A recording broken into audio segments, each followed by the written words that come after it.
법원 행정처가 작성한 이 문건을 보면 이 재판은 1심 판결에 문제가 있었던 것으로 보입니다.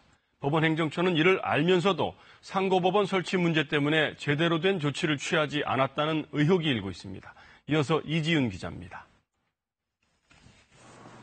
2015년 뇌물공여 혐의로 체포된 정 씨. 영장 실질 심사를 포기했는데 2번이나 구속영장이 기각됩니다. 결국 불구속 상태에서 재판을 받다 1심에서 무죄를 선고받았습니다. 법원 행정처는 이 1심 재판에 부정한 개입이 있었을 것으로 보고 있었습니다. KBS 취재 결과 검찰이 확보한 문건에는 당시 부산 지역 고위법관 문모 판사가 1심 재판에 개입했을 가능성이 있다고 적혀 있는 것으로 확인됐습니다.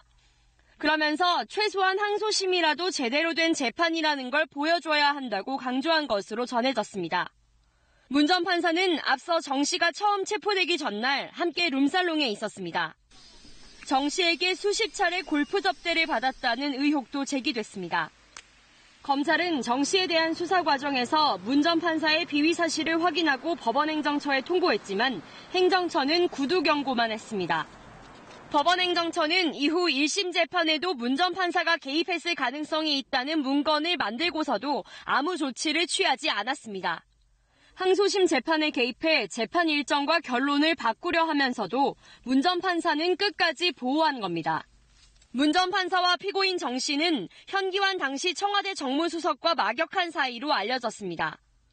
검찰은 두 사람과 현 수석의 관계를 법원 행정처가 잘 알고 있었고 이를 이용하려 한 것으로 보고 있습니다.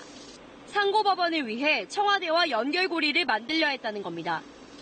KBS는 문 전 판사에게 이 같은 의혹을 확인하기 위해 수차례 접촉을 시도했지만 만나지 못했습니다.